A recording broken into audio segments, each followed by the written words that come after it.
This is Everyday Ethics, presented by the T.B. Maston Foundation, where we dive into the values that guide how we live every day. Here's your host, Dr. David Morgan.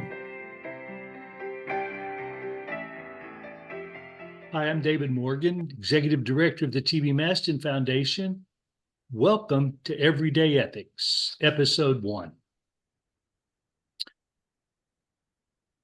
I'm joined today by Bill Tillman. Bill Tillman is going to be our guest host for Season 1. Bill and I go way back. Bill has been a seminary professor, several seminaries.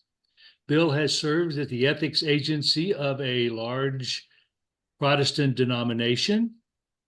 Bill has served as a theological education coordinator. But perhaps more important for what we're doing today, Bill has been associated with the T.B. Maston Foundation since its inception. He goes way back. And in addition, he was close friends with Dr. Maston and Mrs. Maston. He's been retired a bit, and in his retirement, he has founded the Center for Congregational Ethics. And Bill, welcome to our podcast, and thank you for joining. Oh, thank you, David. It's nice that we are able to work together again, because we have done other kinds of these blended interchanges, even over Zoom, often in person together. Mm-hmm. We work together on the Baptist World Alliance Christian Ethics Commission. You have done presentations for that. Mm-hmm. I think the thing that marks you most, aside from serving even now as an adjunct professor in one of the universities in Texas, is that of the long-term pastoral experience you have. That if I had counted it up fairly accurately, you spent about 40 years as a pastor. Yep. And that is spread over, and I will emphasize, only 3 churches, which means on average, you spent more time in each one of those than what I see on the statistics of the average pastoral experience. So all of that is so commendable. You've written Thank you. area of ethics. It's a delight that I'm able to be included with your podcast and be able to work with you. So, Well, thank you. You mentioned that I had pastored for a long time. And right. You mentioned that, and the last church I pastored was almost 25 years. Right. And that was where, in my mind, we really first began a conversation that we're continuing today. Mm-hmm. I invited you and Marv Knox to come to the congregation and do a workshop, Conversations in a World of Civic Incivility. Right. Right. And you both came, and we had a great workshop with there. And I think that, if I remember right, you and Marv had done something similar to that on another occasion. You worked together. Other occasions. Okay. We had something that we were able to go on the road with. Well, and then you mentioned that we did work together. We put together a workshop and did it online, webinars, Zoom as well. And we entitled it Both and Seeking Common Good in a Jaded, and I used other words, worn out, exhausted, tired world. That was 3 years ago. Gosh. Okay. And I'm not certain that we made any progress. It still feels exhausting to me. Oh, right. Right. It's, and we mentioned the pastorate. We've talked about some other things. You came and helped. We've tried to help. Um, and yet I realized when I was chatting not long ago, well, we were putting the podcast together, and I reached out to a retired English professor in our congregation. Okay. And I asked her, if she had any input or any suggestions. And her response was, well, David, I'm not sure I know what you mean when we talk about Christian ethics. Oh, yeah. Yeah. And And I this is a kind of, person you've known for some time. yeah, known her for quite a while. I mean, she grew up, regularly attended a church, went to a Christian university, a Baptist university, still attends church regularly as a leader in her church. I mean, this is someone that I expected would know what we were talking about and have some Yeah. idea. And her honesty was just eye-opening for me. Why do you think that she had to ask that question? I'm not positive. We attend the same church. It is a church where we have conversations about Christian ethics. I think may have been that when she hears Christian ethics or when she hears ethics, the best answer I've come up with is she thinks hot button issues. Okay. We're going to debate Yeah. those things that separate us in our society. Well, that was very much what I worked with when I was doing classroom work. Hmm. And these were graduate students. Most of them, well, they'd already graduated from undergraduate work, often in their denominational background, but on into their 20s, and some of them older, depending upon life's journeys. But that feels like a good place for us to begin talking about why this podcast. Yeah. We're trying to figure out how do we get this idea into common language, practice, experience. Mm-hmm. Well, how did you respond to your friend? I said, you'll have to tune in when we get the answer to that question. And here we are. And here we Okay. are. No, I basically tried to explain, just briefly that, yeah, issues are important, Yeah. but how we arrive at our own Okay. thoughts on those issues is really more a foundation for ethics than just the hot button issues. Because Right. hot button issues, Right. as you know, sometimes produce a lot of heat, but not a lot of substance. Yeah. Or light. Yes. and And that's that's really one of the things we're. serious. Go ahead. No. Oh, well, that's really serious. In how I read the news, hear the news now. That there's lots of partisanship.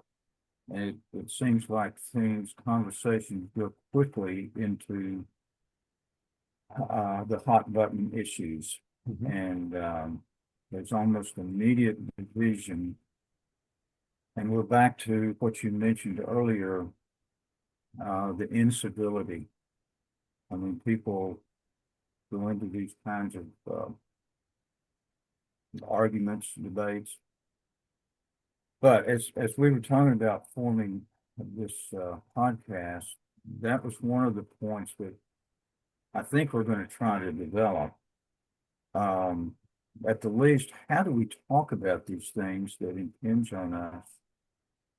Whether it's family relations, our workplace, really Christian ethics, acting, thinking in ethical fashion, standards for life, finding out what those are. That's every day. So the decision making, how do we do that? But I think that's some of what we're going to be talking about. I think So, we're going to get there. Yeah, I do. okay. Uh, oh, let me go back to the pastoring thing again, if I may. Sure. I'm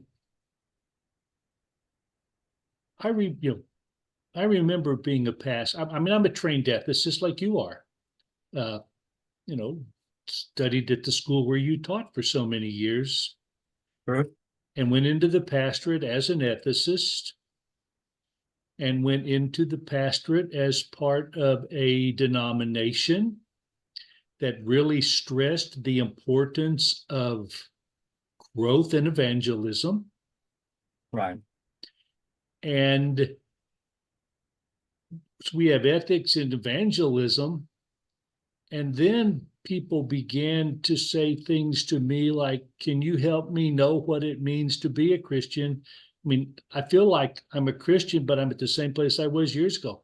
Is there anything you can Right. guide me, provide any information to help me, well, be more like Christ, more like Jesus? And there it is. Yeah. And yeah. the sad thing is, you've written a new book. That's not sad. What's sad is that book came 10 years too late for me. Oh, okay. Your book was good. Why didn't you write it a while back? Um, well, I had written some others in between. Um, and these kind of things, it takes a while. You go through a semester and, I'll have 3, 4, 5 courses a semester to work on. And it may take getting to the end of the semester, looking back, oh, I wish I had done this a different way. The most recent one, the one you just made reference to, I'll go ahead and say the title. Is that okay? Sure. Because I think you're going to put it on the Maston website. I was going to say, yeah, we're going to put it on our website for people to read as we go out through these podcasts. And I'm getting nothing out of this, so I'm not promoting a book for money. That's not the point. But some of it was the blending of all those years of teaching one school, moving to another, and at that second school, being elected into the faculty to be in the T.B. Maston Chair of Christian Ethics. Right. There was that moniker put on me. And at some points, it was really humbling because I knew Maston, and in his time, and we've got to know, anybody that reads, watches this video or listens to the audio version, Maston died in 1988, and he had retired in about 1963. His first teaching was in the mid-1920s. And there are those people that, I suggest read T.B. Maston's books. They say, well, that's so old. But one of the things I think we can demonstrate with the podcast is Maston's sense of relevance, his language, his style. He grew up in East Tennessee, born, I think, in 1897. Mm-hmm. So his syntax does reflect late 19th century, early 20th century vocabulary, but he wrote very plainly. I mean, in his words, he got to a point early on that he wrote in such a way that his mother, who had very little school education, could read it. Well, there's a lesson for all of us. But once I got to the place where I was in the Maston chair, I began to look more and more, even though I'd known him and been around him how did he produce his work? What did he do? Some of it was by means of the dean of the school asking me to teach not only Christian ethics courses, but also spiritual formation courses and evangelism courses. And So you, an ethicist, were teaching evangelism? well, and that's been one of the rubs over the years that evangelism people, don't want to talk to the ethics people and vice versa. I mean, it's some more of this of compartmentalizing life and theological education and church life. It goes into silo functions and over against the surrounding culture, for instance. And it's, the in talk works inside the buildings, but doesn't quite fit with what's outside. But at any rate, that first semester that I was following the dean's suggestions, I did all three of those areas. And the most trepidation was with evangelism, because I hadn't had evangelism courses since I was in seminary, working on an MDiv degree. But the experience, as I told the dean, was possibly one of the best experiences I'd ever had on developing the course. And that was due to the choice of textbooks. And it began to help me realize, even though Maston, all of his coursework at the seminary where he was, the course titles and descriptions were ethics. But out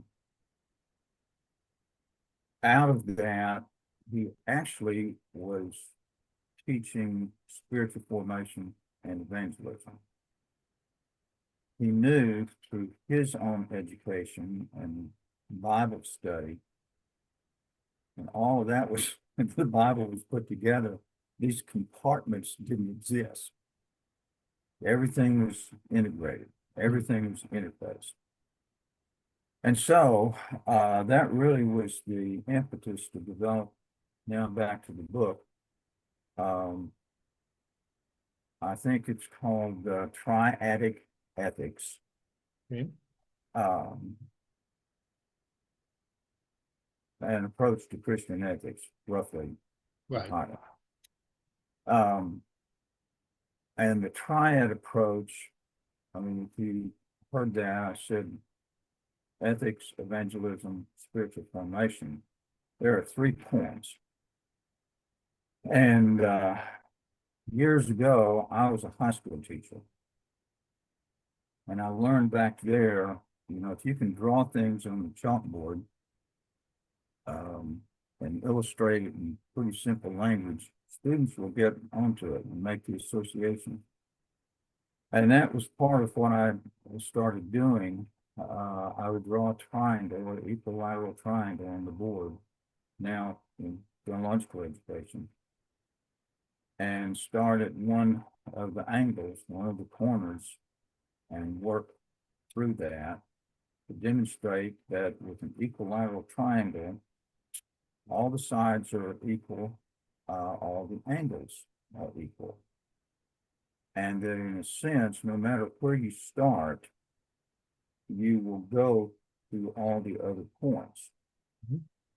And that's how I had to try to deliver the spiritual formation, evangelism, ethics. But if we're doing it pretty well right, and no matter where we start, we should be getting to each of the other parts. And there's the exercise. And I think what you had talked about, we'll try to explore those and some other triangles. Okay. So in short, but somebody could get on the TB Maston website, right? Right. And remind me what it is. It's tbmaston.org. Okay. Very simple. And we'll be able to find at least for now, the introduction, I think, and the first chapter. Yep. Okay. Sure is it. There we go. So a little bit of resource if anybody's interested in some further investigation. Well, thanks for mentioning the website. The book is going to be there. We're also going to just add additional resources to a page called Everyday Ethics. It'll, parallel each episode if people want to look for some further work and further study there. We're going to provide any information that we possibly can. You also, when you were doing that book, you and I had talked about it because you originally wrote that book during the pandemic. Yeah. Or to post on Center for Congregational Ethics Facebook page. I did. Yeah. And I remember it was something like how my mind has changed about teaching ethics. Yeah. This one now, what you have going on the website is a revision. Yeah, that's what I would call it. But how my mind has changed, that was probably the influence, and we'll talk about this idea of influences more on that. But being basically inside during COVID, and I'd already started the Center for Congregational Ethics.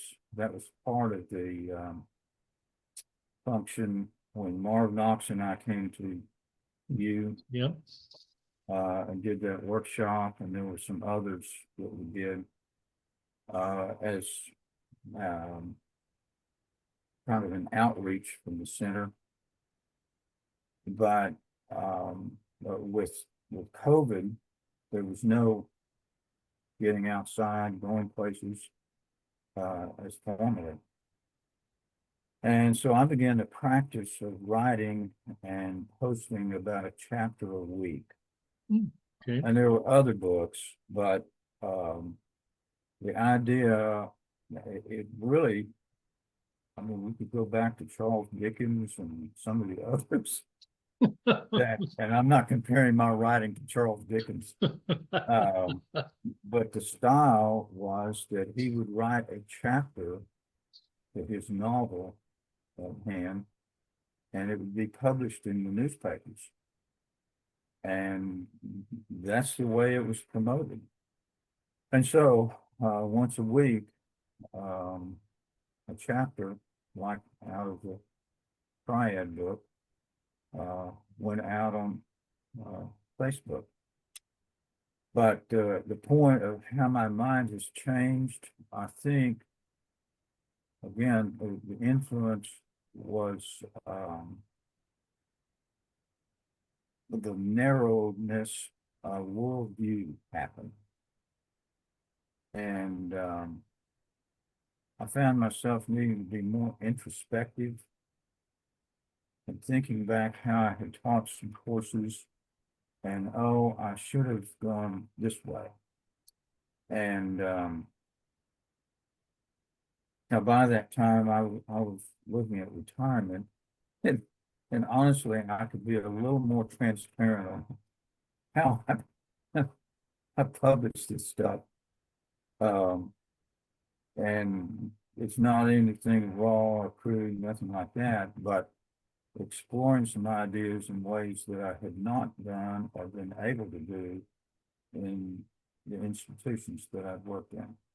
So I think it was done in a way, and what I think with the podcast will happen, this is not done with a specific denominational framework in mind, or even that someone must be related to a congregation to catch on to what we're trying to address. And that's how I wrote that. So. Okay. Well, in reading the book, and you've already alluded to the fact that there are some other triads in the book. Right. And there are definitely some of those. You and I have talked about how your book and how this podcast really or a tool for folks to use. Yeah, and that's nice to hear because that's what I always hope. Yeah. And So, there's lots of other tools. yeah, sure, right. But and I think one of the things about the book that one of the other triads, you talk about a framework for making decisions. You Right, talked about obligations and rules. You talked mhm, about right, consequences and results. right, And then you just talk about the importance of relationships as being three main ways that guide us yeah, as we make decisions. And yeah, in some way, those are going to impact everything we do from this episode forever in Christian ethics. right, right. Well, and you just named another equilateral triangle. Um, there are more fancy academic sounding terms that are too often used just among those that get accused of living in the ivory towers, you know. But the way this goes is an attempt to try to identify the theoretical bases by which people make decisions. And those are more often than not, they learn, they assimilate by the context that they grew up in. But you're exactly right the way you named them. There's the duty-bound approach. Um, and there are dangers in all of these if you go too far one way or the other. But the duty-bound can become very legalistic. And you think about the equilateral triangle with these three ideas we fit on. The legalistic approach can cause some breakdowns in relationships. Mm-hmm. So, how is this going to affect other people? One of the things I heard Stanley Hauerwas say one time, and he taught ethics at Duke, was we should always be asking ourselves the question, if I do this act, what will it do to and for children? And of course, that immediately puts you in the context of those conversations Jesus had with the disciples and the children coming up close. That it's through children, or expand all that long list from the Old Testament that you could call the vulnerables in society, those people that are pushed back. What will happen to them if I do a certain act? And that moves into all the issues of money, sex, and power, which I think we're going to get to in We'll get there. episode. But the consequential, even utilitarian, what works? And that's one of the good questions to ask now that we're into artificial intelligence, trying to figure out, where's the usefulness of this? Where's the dehumanization associated with artificial intelligence? What we're doing with this podcast, it's really the product of artificial intelligence. So you can say there are some positive things. Here we are hundreds of miles apart right now, Mm-hmm. but we're able to be face to face, which is, I have to say, all too rare. Then, of course, I've already alluded to the relational bit. Right. And there is just so much in the New Testament about how do we act with each other? How do we behave with each other? And it grates some people. But, Paul talked about encourage one another.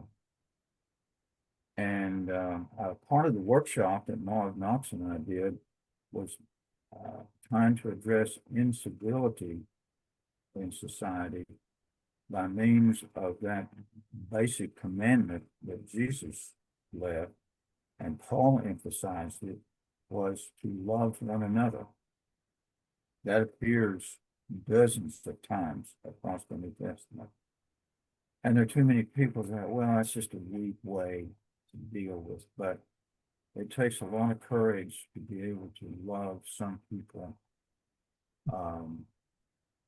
and try to work for their good, common good, and step back, not be the one in the limelight. That's one of the lessons I saw and learned from being around Maston. He was a highly educated individual,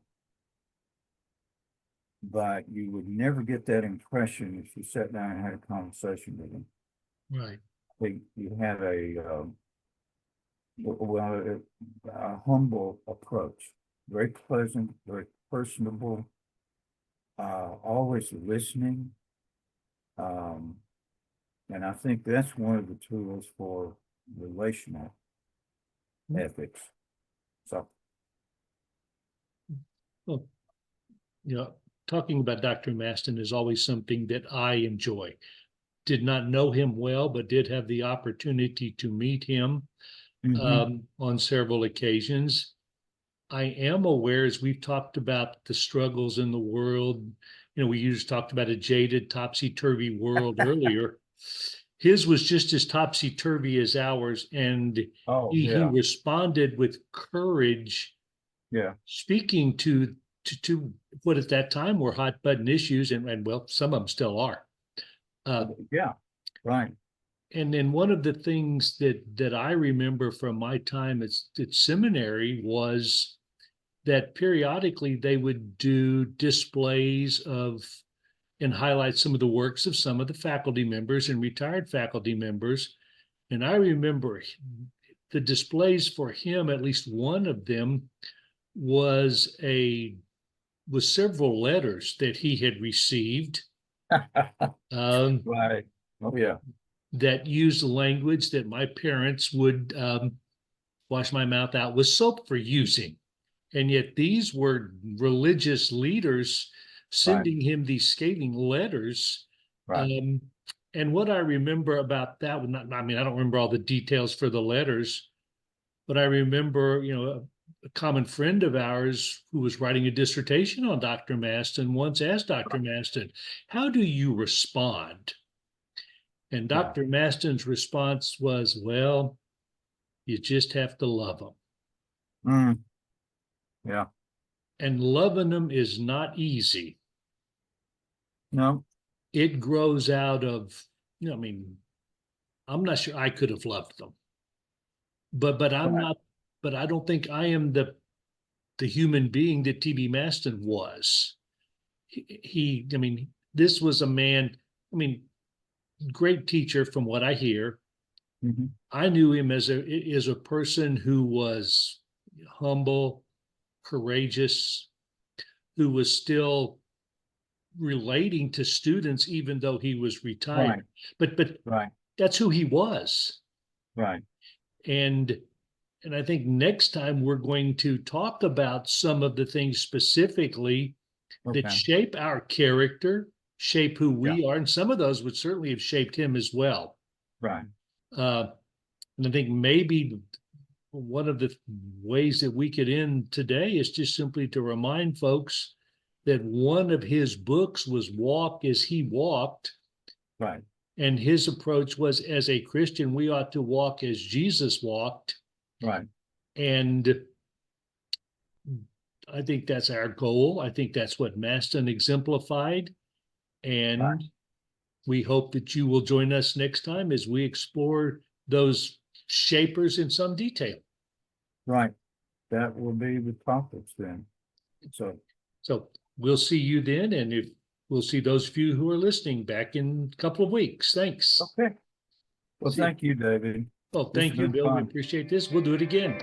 Okay. Bye. Everyday Ethics is brought to you by the T.B. Maston Foundation, which seeks to proclaim the abiding relevance of the whole gospel of Jesus Christ and provide support for the study and application of Christian ethics. For more information or to donate, visit tbmaston.org.